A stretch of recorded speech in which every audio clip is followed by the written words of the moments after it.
नमस्कार दोस्तों, मैं बजरंग आप सभी का स्वागत करता हूं आपके अपने YouTube चैनल ITI एक्सपर्ट में। हम आज की वीडियो में पढ़ने वाले हैं 13 अगस्त तथा 14 अगस्त के महत्वपूर्ण करंट अफेयर के बारे में, जिसमें हमारे आज के 10 प्रश्न बहुत ही महत्वपूर्ण होने वाले हैं। हमारे साथ जुड़े रहने हैं ऐसे ही एजुकेशन वीडियो देखने के लिए सब्सक्राइब कीजिए हमारा YouTube चैनल ITI एक्सपर्ट। चलिए दोस्तों, स्टार्ट करते हैं आज के पहले क्वेश्चन से, जिसमें हमारा पहला क्वेश्चन है खेलो इंडिया जूनियर महिला हॉकी लीग का तीसरा संस्करण किस शहर में शुरू हुआ है। Option A Jaipur, option B New Delhi, option C Ahmedabad तथा ऑप्शन डी कोलकाता। तो मैं आपको बता दूं, खेलो इंडिया के तहत शुरू हुई प्रतियोगिता हाल ही में नई दिल्ली शहर में इसका तीसरा संस्करण शुरू हुआ है। अब इसके बारे में महत्वपूर्ण कुछ जानें भी। खेलो इंडिया जूनियर महिला हॉकी लीग के तीसरा संस्करण 13 अगस्त को भारत के मुख्य शहर नई दिल्ली के मेजर ध्यानचंद स्टेडियम में सफलतापूर्वक शुभारंभ किया गया है, जिसमें मुख्य अतिथि के रूप में अर्जुन पुरस्कार विजेता एवं 1972 में ओलंपिक कांस्य पदक विजेता अशोक ध्यानचंद थे। इसे युवा मामले और खेल मंत्रालय के खेल विभाग ने खेलो इंडिया योजना के महिला घटक के तहत प्रतियोगिता के 2 संस्करण, जो पहला 2021 और 22 तथा दूसरा 2022-23 में आयोजित किया गया।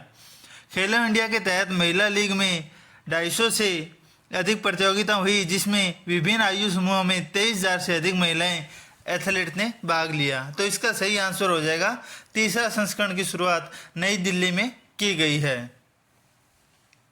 अगला क्वेश्चन, हाल ही में दुनिया के विभिन्न देशों के किस शहर को सबसे अधिक रहने योग्य शहर का नाम दिया गया है। जिसमें हमारा पहला ऑप्शन है न्यूयॉर्क, दूसरा ऑप्शन है सिडनी, तीसरा ऑप्शन है वियना तथा चौथा ऑप्शन है वियतनाम। मैं आपको बता दूं, जो अभी में दुनिया के जो विभिन्न देश हैं उसमें रहने तथा न रहने के लिए अलग अलग भागों में बांटा गया है। इसका सही आंसर होगा वियना। अब इसके बारे में महत्वपूर्ण बात जाने। द कोस्टोनॉमिक इंटेलिजेंस यूनिट ने ग्लोबल लिवरेज इंडेक्स 2023 पर अपनी रिपोर्ट जारी की, जिसमें ऑस्ट्रिया की राजधानी वियना ने वर्ष 2023 में रहने योग्य उत्तम शहरों में सूची में शीर्ष स्थान प्राप्त किया है। EIU लिवेबिलिटी इंडेक्स 2023 ने 15 वर्षों में उच्चतम वैश्विक औसत स्कोर दर्ज किया है, जो कोरोना वायरस महामारी के बाद दुनिया भर के शहरों में रहने की स्थिति में पूरी तरह से सुधार का संकेत है।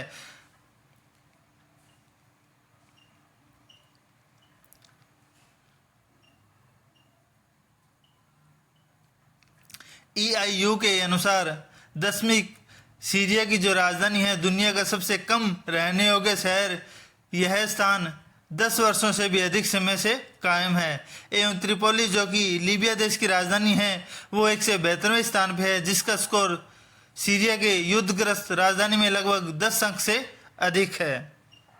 तो इसका सही आंसर हो जाएगा, जो वियना शहर है उसको सबसे अधिक रहने योग्य शहर का नाम दिया गया है।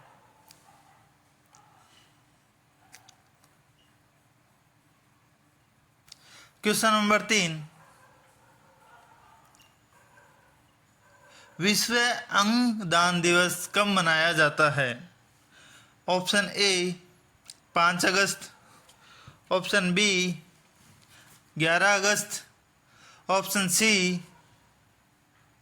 13 अगस्त तथा ऑप्शन डी 14 अगस्त। तो मैं आपको बता दूं, बी विश्व अंगदान दिवस 13 अगस्त को मनाया जाता है। शरीर के अंगदान के महत्व के बारे में जागरूकता फैलाने और इससे जुड़े मिथकों को दूर करने के लिए हर साल 13 अगस्त को विश्व अंगदान दिवस मनाया जाता है। अब मैं आपको बताऊं अंगदान का अर्थ क्या होता है। जब कोई व्यक्ति शल्य चिकित्सा के द्वारा अपने शरीर के अंग को निकालकर किसी अन्य व्यक्ति में प्रत्यारोपित करने की अनुमति देता है उसे अंगदान कहते हैं। इसके विभिन्न विभिन्न भाग हैं, जैसे यह दाता अंगदान करने वाले की संतुष्टि के साथ किया जाता है जब वे जीवित होते हैं या उनके रिश्तेदारों की जब वे मर जाते हैं, जबकि लोग जीवित रहते हुए कुछ अंगदान कर सकते हैं, जैसे किडनी, लीवर का हिस्सा। आमतौर पर यह किसी व्यक्ति के निधन के बाद ही किया जाता है। तो विश्व अंगदान दिवस 13 अगस्त को मनाया जाता है। इसे पहली बार 2005 में WHO विश्व स्वास्थ्य संगठन तथा international society for organ donation ISOD द्वारा मनाया गया था। विश्व अंगदान दिवस 2023 की थीम थी समय सेवक की ओर कदम बढ़ाएं, कमी को पूरा करने के लिए अधिक अंगदाताओं की आवश्यकता है। तो इसका सही आंसर हो जाएगा ऑप्शन सी 13 अगस्त। क्वेश्चन नंबर 4, विदेशी ब्रोकरेज की राजकोषीय स्वास्थ्य रिपोर्ट में कौन सा राज्य शीर्ष पर है? A Tamil Nadu, option B Bihar, option C Delhi तथा ऑप्शन डी महाराष्ट्र। तो मैं आपको बता दूं, विदेशी ब्रोकरेज की राजकोषीय स्वास्थ्य रिपोर्ट में महाराष्ट्र जो जिला है उसे शीर्ष स्थान पर रखा गया है। इसके बारे में कुछ बातें जाने। वित्त वर्ष 2023 के संशोधित जो बजट हुआ था उसमें अनुमान के आधार पे राजकोषीय स्वास्थ्य रिपोर्ट में भारत के विभिन्न राज्यों में से महाराष्ट्र ने शीर्ष स्थान प्राप्त किया है। इसके साथ छत्तीसगढ़, तेलंगाना, उड़ीसा आदि भी इसका अनुसरण करते हैं। इसके विपरीत जब बात करें तो बंगाल का प्रदर्शन सबसे खराब है, उसके बाद में पंजाब, बिहार, राजस्थान और यूपी का स्थान है। इसी में कुछ और बात जाने भी। जब इनकी राजकोषीय स्वास्थ्य रिपोर्ट में कुल 17 राज्यों में रिपोर्ट जारी की थी, जिसमें 4 प्रमुख मापदंड आधारित है, जैसे एक राजकोषीय घाटा, समय का राजस्व, राज्य ऋण स्तर, सभी उनके व्यक्तिगत सकल घरेलू उत्पाद के प्रतिशत के रूप में, और अंत में राजस्व प्राप्तियों पर ब्याज का भुगतान देख के 17 में से सबसे शीर्ष स्थान पर महाराष्ट्र को रखा गया है। क्वेश्चन नंबर 5, विभाजन विभीषिका स्मृति दिवस किस दिन मनाया जाता है, जिसे हाल ही में मनाया गया था? तो मैं आपको ऑप्शन इसमें देख लेते हैं। 12 अगस्त, ऑप्शन बी 13 अगस्त, ऑप्शन सी 14 अगस्त तथा ऑप्शन डी 15 अगस्त। तो मैं आपको बता दूं, विभाजन विभीषिका स्मृति दिवस 14 अगस्त को बनाया जाता है। इस दिन भारत तथा पाकिस्तान दोनों का विभाजन हुआ था। तो इसका सही आंसर हो जाएगा ऑप्शन सी 14 अगस्त। जब इसके बारे में महत्वपूर्ण बात जाने तो विभाजन विभीषिका स्मरण दिवस भारत में 14 अगस्त को मनाया जाता है। यह एक वार्षिक राष्ट्रीय स्मृति दिवस है जो 1947 में भारत के विभाजन के दौरान पीड़ितों और लोगों की पीड़ाओं की याद में मनाया जाता है।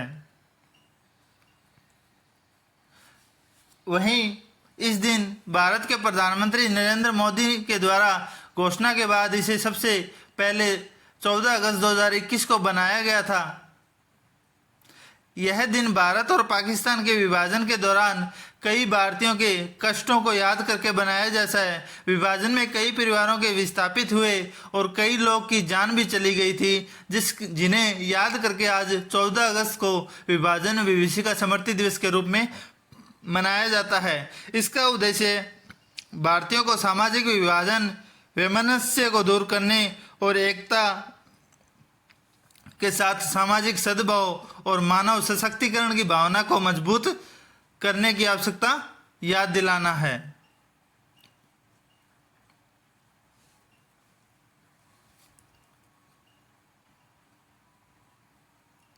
अगले क्वेश्चन की बात करें, क्वेश्चन नंबर 6।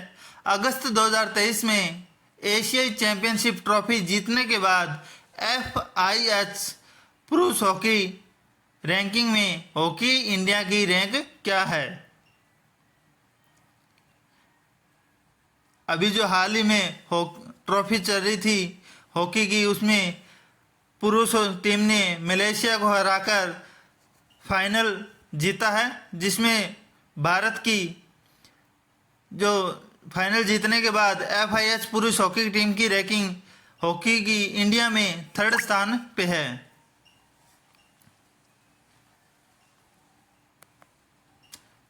भारतीय पुरुष हॉकी टीम जिसने हाल ही में एशियाई चैंपियनशिप ट्रॉफी का खिताब जीता है, खिताब जीतने के बाद FIH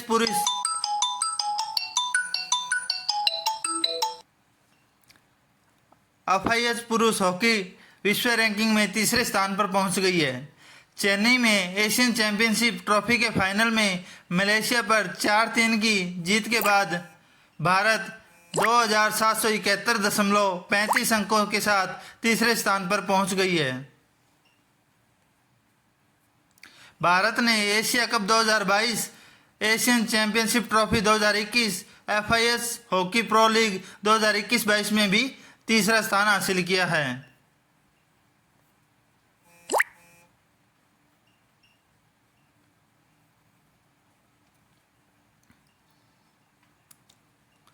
इसी के साथ क्वेश्चन नंबर 7 की बात करें, विश्व स्वास्थ्य संगठन WHO व आयुष मंत्रालय मिलकर पहले पारंपरिक चिकित्सा वैश्विक शिखर सम्मेलन की मेजबानी कौन से स्थान पर की जाएगी?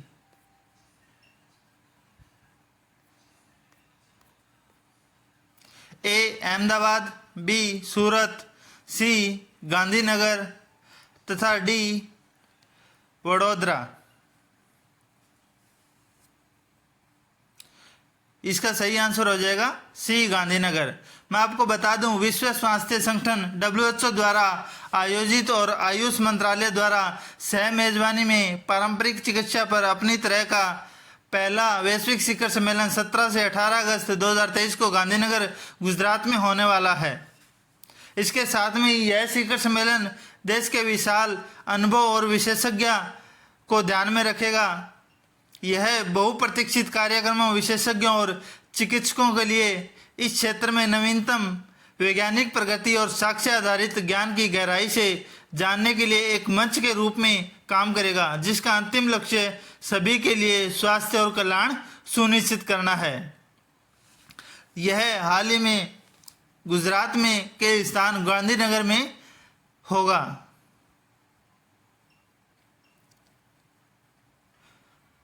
बात करते हैं हमारे अगले क्वेश्चन की।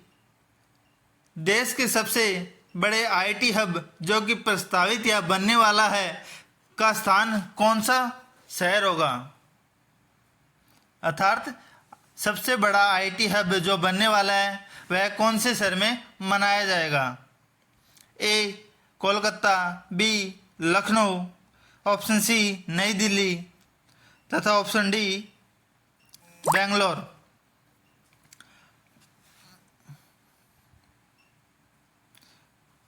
इसका सही आंसर हो जाएगा B लखनऊ। मुख्यमंत्री योगी आदित्यनाथ की सरकार ने राज्य की राजधानी लखनऊ में उत्तर प्रदेश का नया सूचना प्रौद्योगिकी हब IT हब स्थापित करने की तैयारी शुरू कर दी गई है। उत्तर प्रदेश में यह लखनऊ के में बनने वाला है। अब इसके बारे में थोड़ी और चर्चा करें कि उत्तर प्रदेश में राजकीय निर्माण निगम UPRNN ने पहले ही कानपुर रोड पर एमओसी के नादरगंज औद्योगिक क्षेत्र में 40 एकड़ जमीन पर IT हब स्थापित करने का ब्लूप्रिंट तैयार कर लिया है। IT हब को 3 हिस्सों में बांटा जाएगा, जिसमें IT पार्क, बिजनेस पार्क तथा इंटरनेशनल इंक्यूबेशन फैसिलिटी सेंटर शामिल होंगे और यह बनने वाला IT हब देश के सबसे बड़े IT हब में से एक होगा। अब इसके बारे में थोड़ी बताऊं भी। IT हब में ब्लूप्रिंट के मुताबिक IT पार्क का निर्माण 11.47 एकड़ में किया जाना है, जबकि बिजनेस पार्क 4.7 एकड़ में विकसित किया जाएगा।